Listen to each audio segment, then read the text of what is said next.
I am reading from The Secret of Success, or How to Get On in the World, by WH Davenport Adams, published in 1879. Chapter 1. Time and its Uses. The commodity of which every man has the least, and, generally speaking, wastes the most, is time. When we consider how small is the portion allotted to each of us, we cannot but wonder at the carelessness with which men expend it. We can be chary of our love, our gratitude, our substance, but with time we deal as lavishly as a prodigal. Very few of us care to examine into the way in which we dispose of it, to ask ourselves how much we give to sleep, how much to relaxation, how much to unprofitable idleness, how little to useful work or more useful thought, or what, if any, to our religious duties. The fact is, we are uneasily conscious that the balance sheet would be one to cover us with shame and confusion. Of all the trite themes touched by moralists and poets, the tritest is the shortness of life.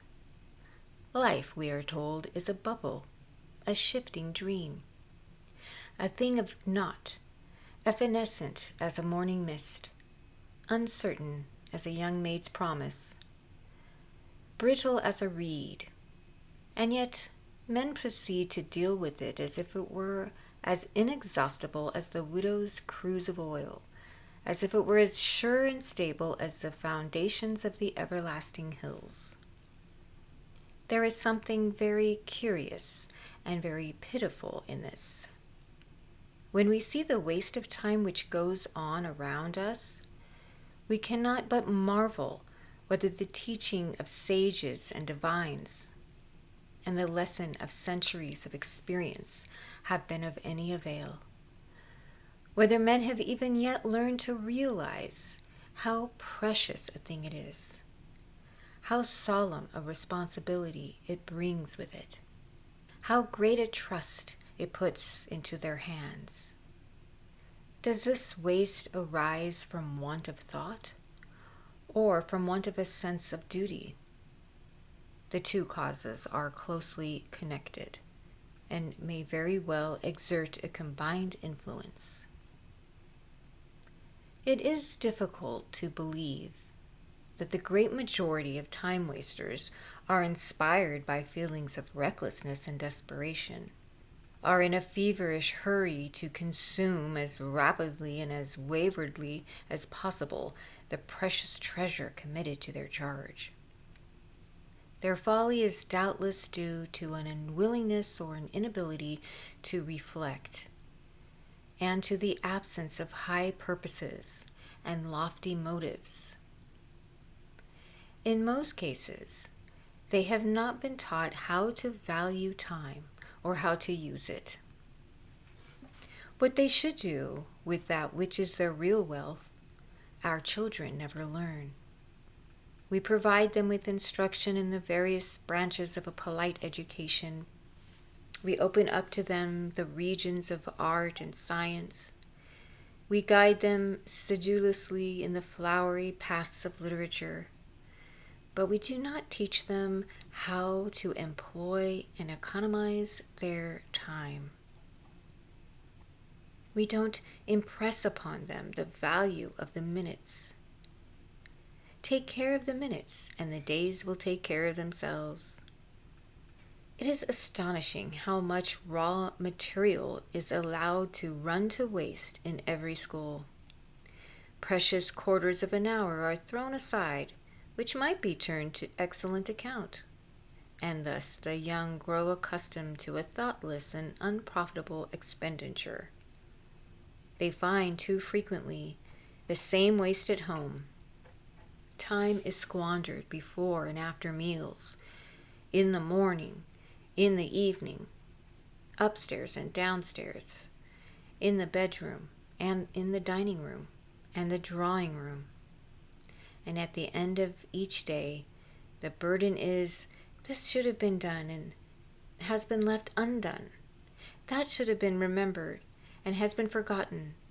But never mind, we will make up for lost time tomorrow. Yes, tomorrow.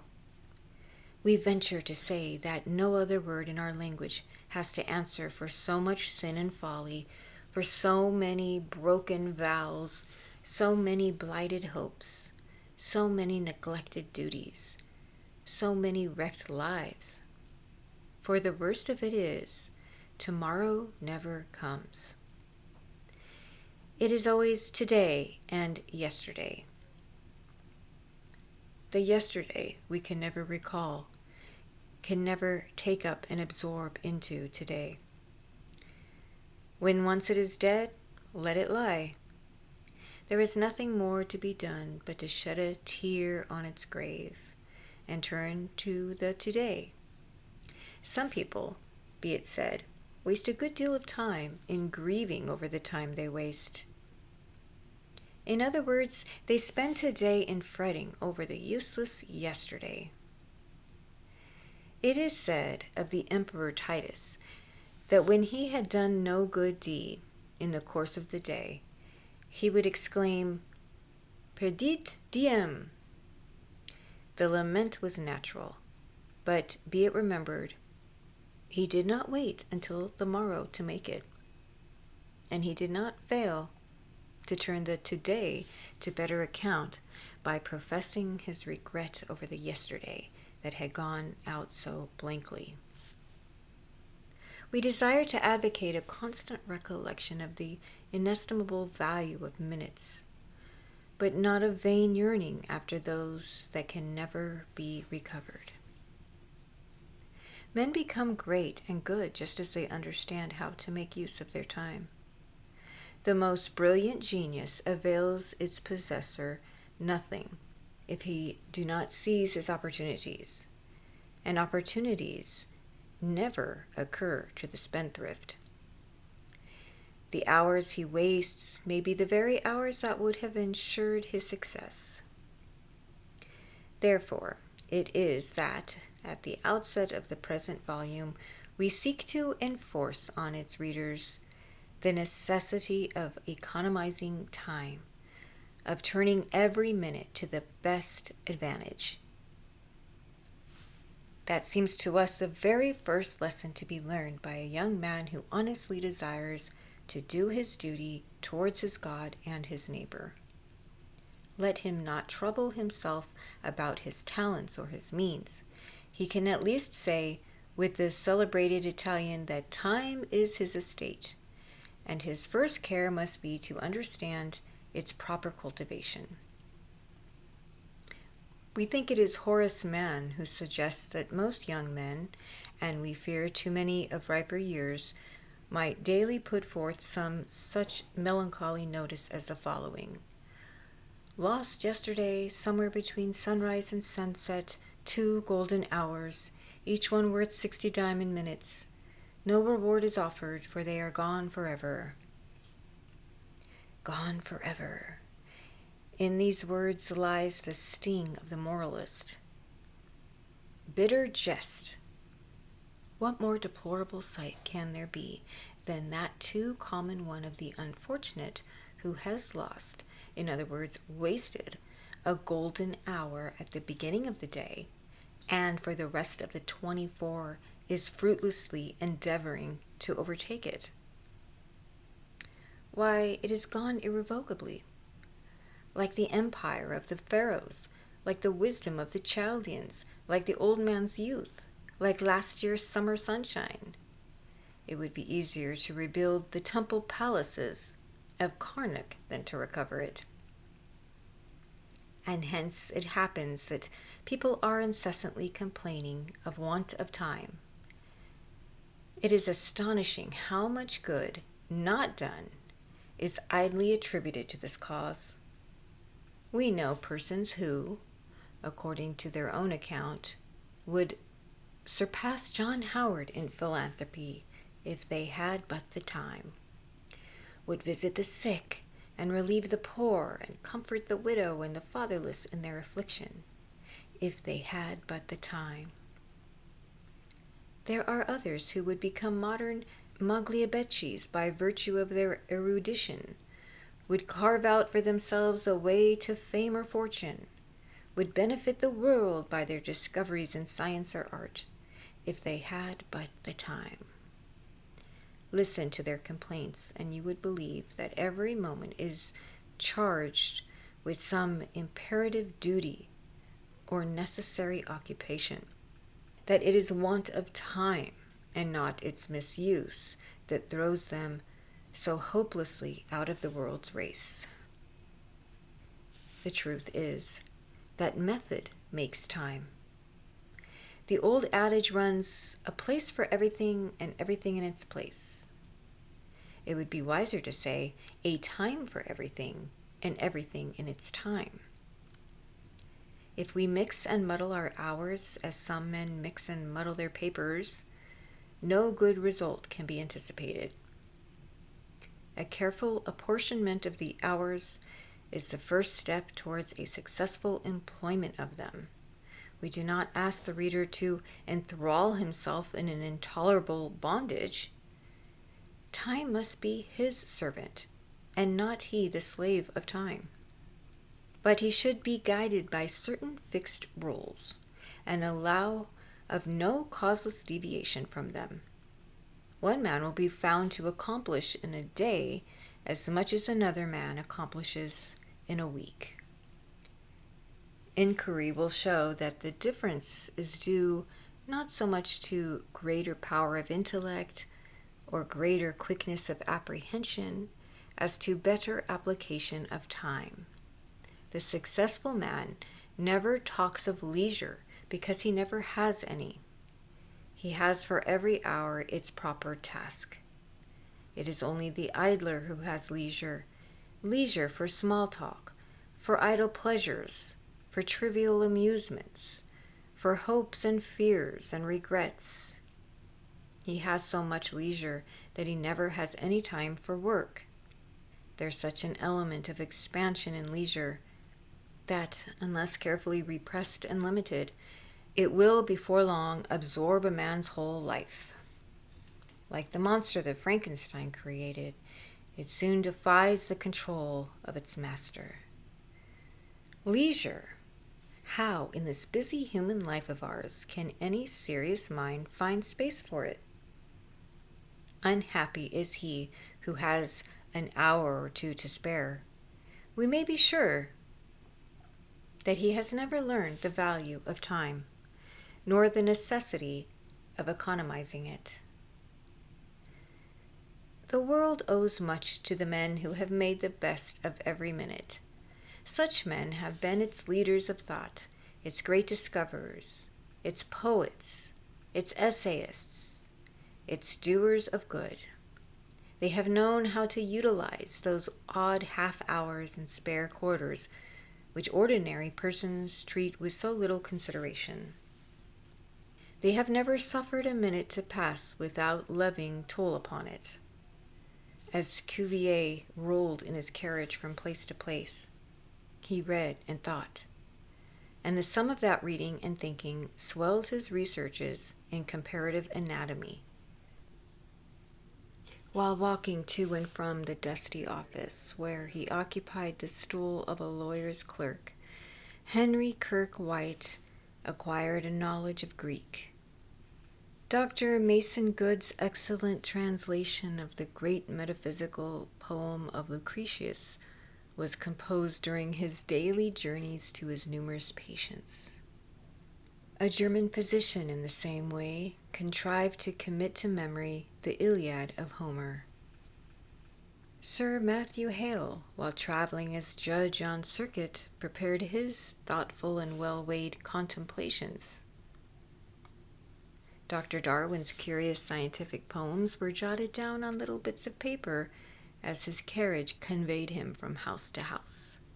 These men acted on the poet's admonition, "Think not a trifle, though it small appear, small sands the mountain, moments make the year, and trifles life."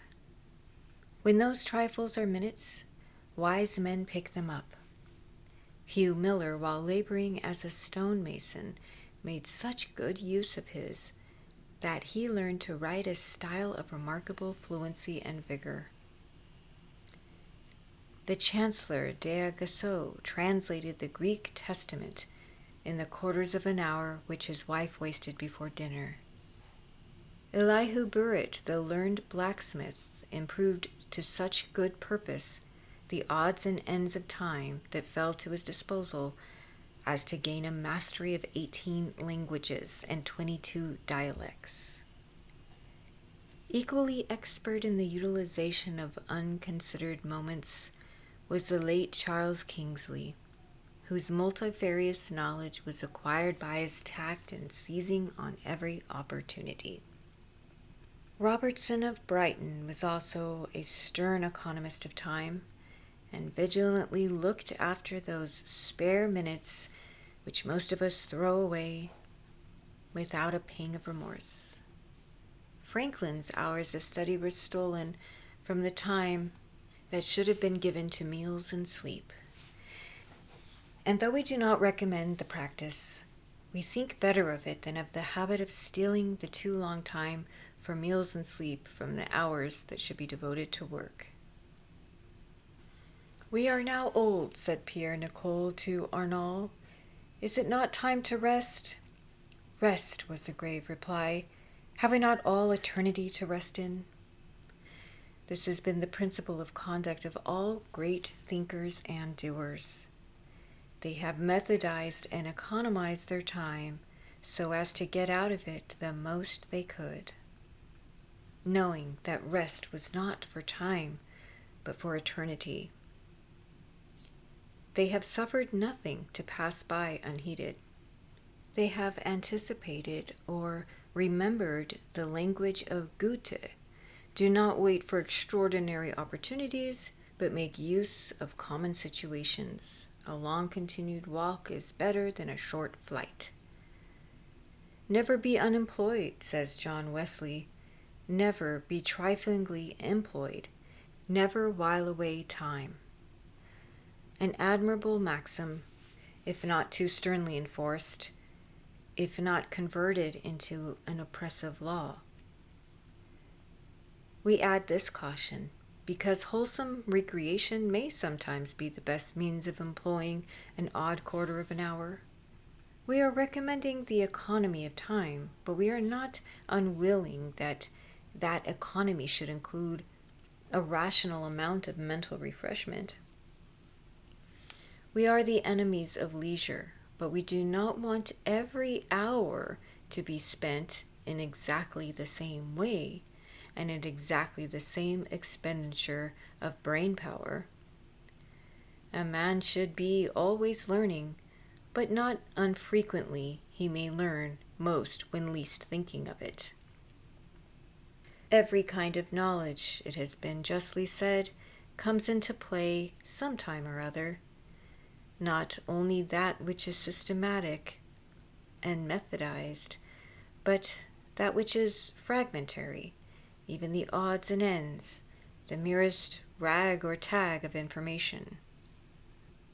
Single facts, anecdotes, expressions recur to the mind, and by the power of association, just in the right place. Many of these are laid in during what we think our idlest days, all that fund of matter which is used elusively in similitudes or illustrations is collected in diversions from the path of hard study. He will do best in this line whose range has been the widest and freest.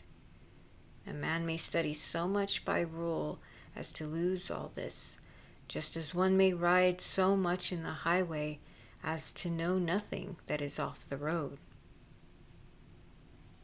A right use of time means, of course, a right use of opportunities. And no opportunity should be lost of doing a good action, thinking a good thought, or adding to our stock of knowledge.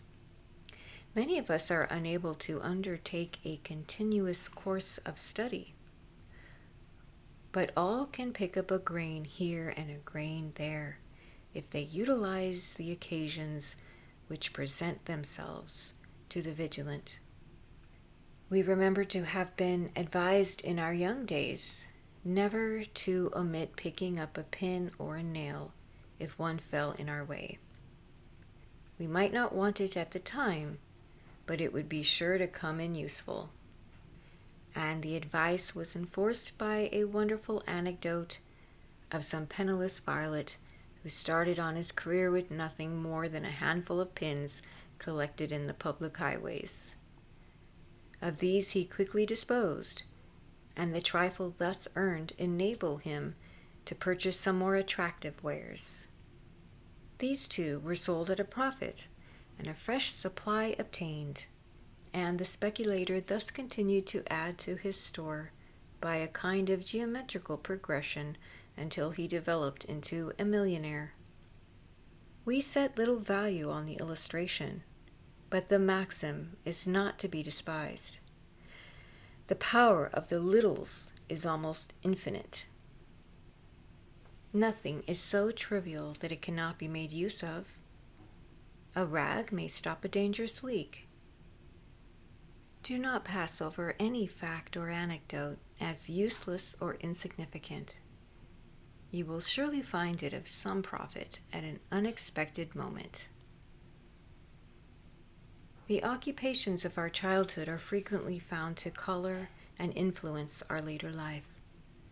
As Callie puts it, they are like letters engraved on the bark of a young tree, which grow and enlarge as the tree does. Watt sits by the fireside with eyes intent on the cover of the tea kettle, uplifted by the expansive force of steam, and receives an impulse and an impression which guide him in his after pursuits, until he gives to the world the great gift of the steam engine. The boy Smeaton climbs to the roof ridge of his father's barn to erect upon it the tiny windmill he has modeled, foreshadowing, as it were, the boldness of invention which produced the Eddystone lighthouse. Conington, at the age of 6, sleeps with his Bible under his pillow, that he may begin to read it as soon as he wakes. 2 years later, he amuses himself by comparing different editions of Virgil. When he reaches 13, he exhausts all his pocket money in buying a copy of Sotheby's Homer. The late Professor Moseley displays the controversial spirit in the nursery, and, as the advocate of free will, disputes with his nurse, whom he considers to have been led away by a sophistical curate. At 13, he writes to his mother, "I have gone into Lucretius, a book full of odd opinions and deistical notions." In short, he is called the deistical poet, but as many of his opinions have long ago been refuted, you need be in no fear of my getting them into my head, especially as many of them seem to be absurd. Tournefort leaves his college class and wanders into the lone meadows, gathering their plants and flowers. He's laying the foundation of a great system of botany. Count Zinzendorf, the founder of the Moravians, when a boy at school, founds a little society which he calls the Order of the Grain of Mustard Seed, and of which the badge is a gold ring inscribed with the words, "None of us liveth to himself." Callie, in his mother's parlor, pores over the enchanted pages of the Fairy Queen and derives the inspiration which makes him in after years a poet. Opie, the Cornish artist, watches a companion drawing a butterfly, and thence receives the bias which leads him onward to a distinguished reputation. In the parlor window of the old mossy vicarage where Coleridge spent his dreamy childhood lay a well-thumbed copy of that volume of Oriental fancy, the Arabian Nights. And he has told us with what mingled desire and apprehension he was wont to look at the precious book until the morning sunshine had touched and illuminated it. when, seizing it hastily, he would carry it off in triumph to some leafy nook in the vicarage garden and plunge delightfully into its maze of marvels and enchantments. It might also be thought that the anecdote had suggested to Tennyson one of his earlier poems.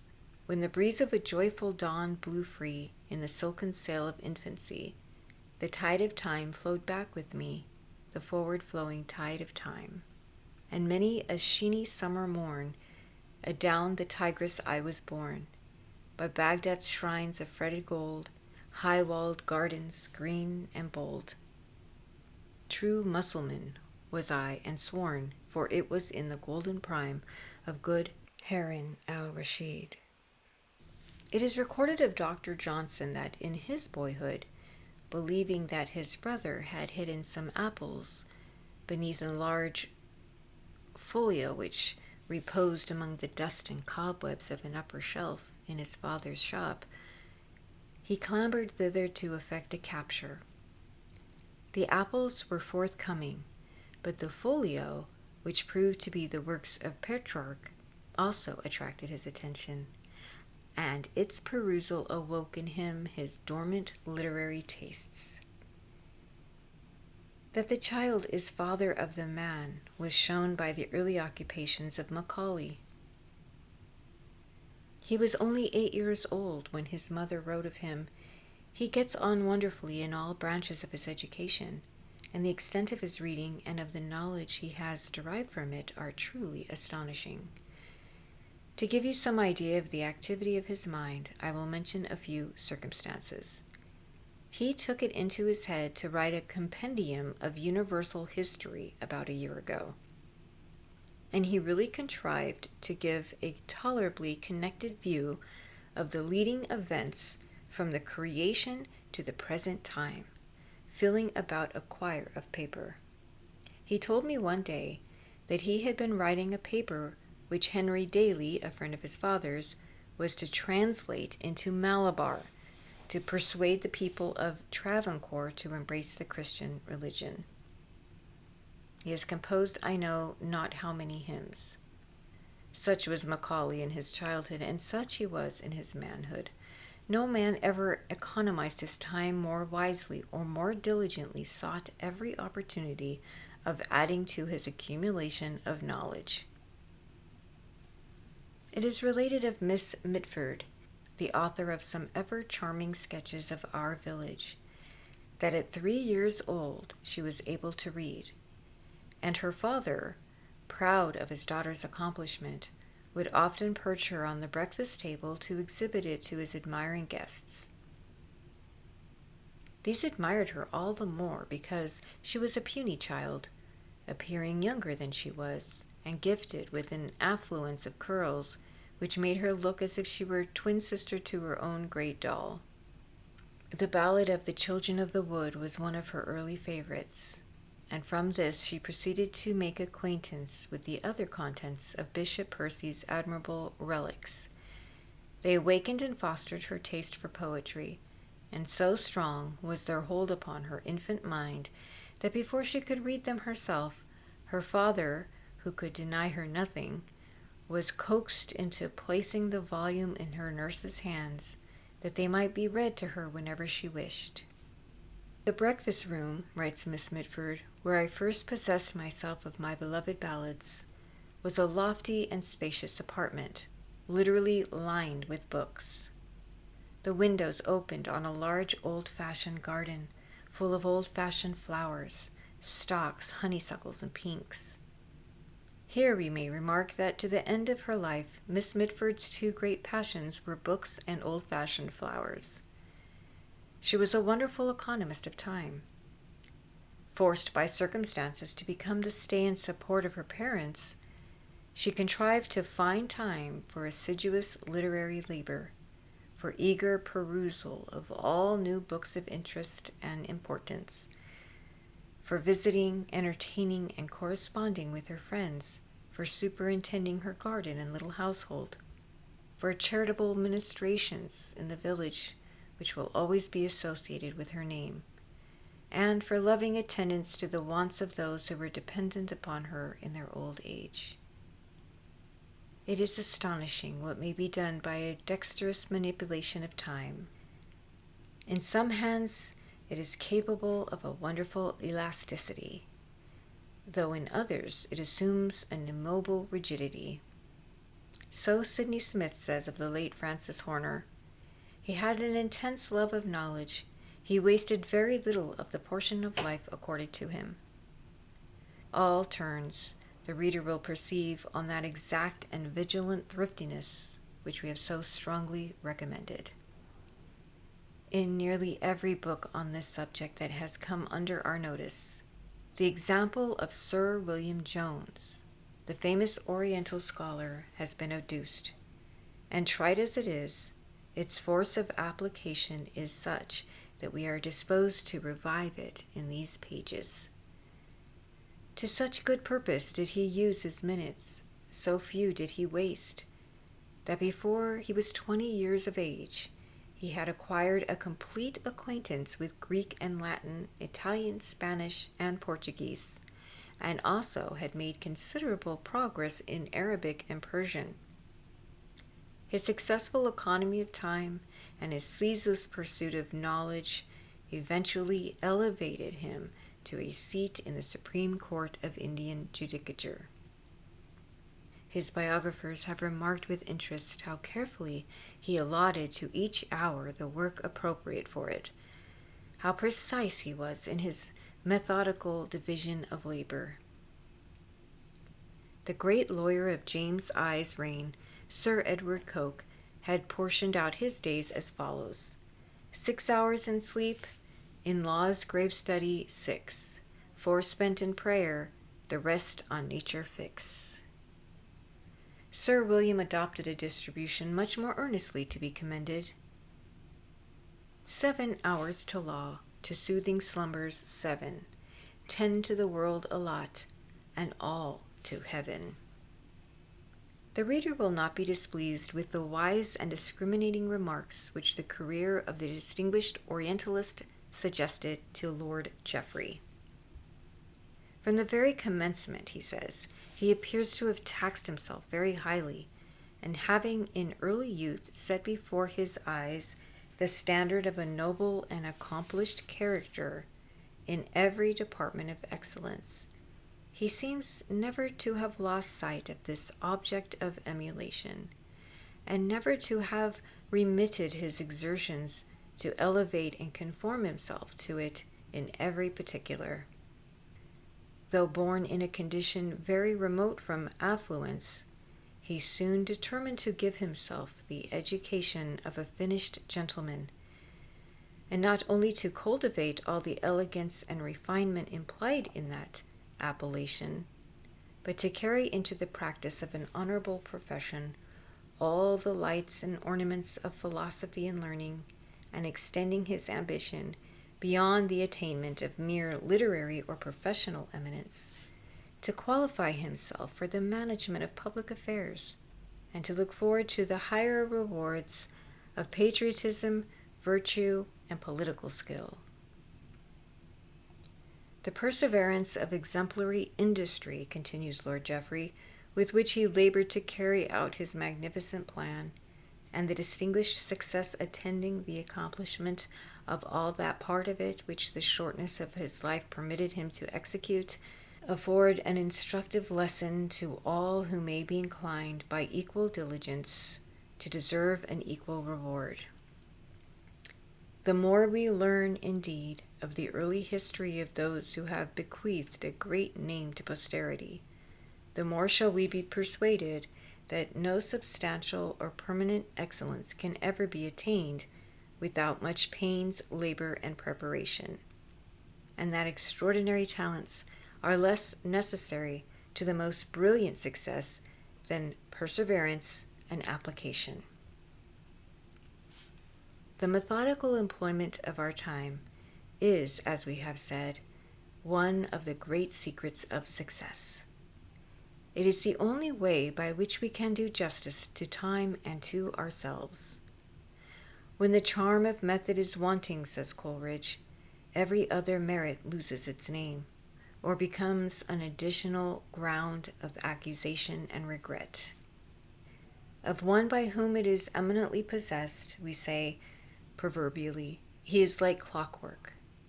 The resemblance extends beyond the point of regularity, and yet falls short of the truth.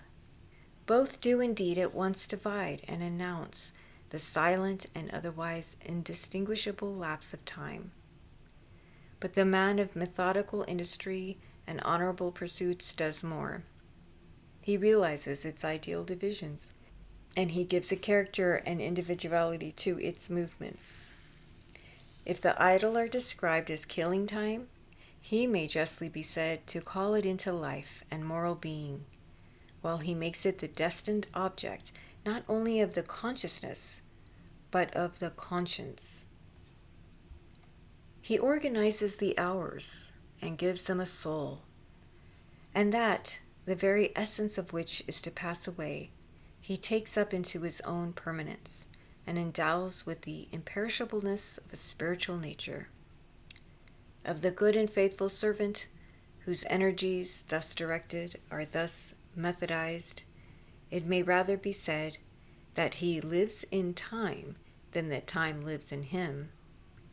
His days, months, and years, as the steps and punctual marks in the records of duties performed, will survive the wreck of worlds and remain extant when time itself shall be no more. Time is money, says the proverb. If some people we know were of the same opinion, how careful they would be of it.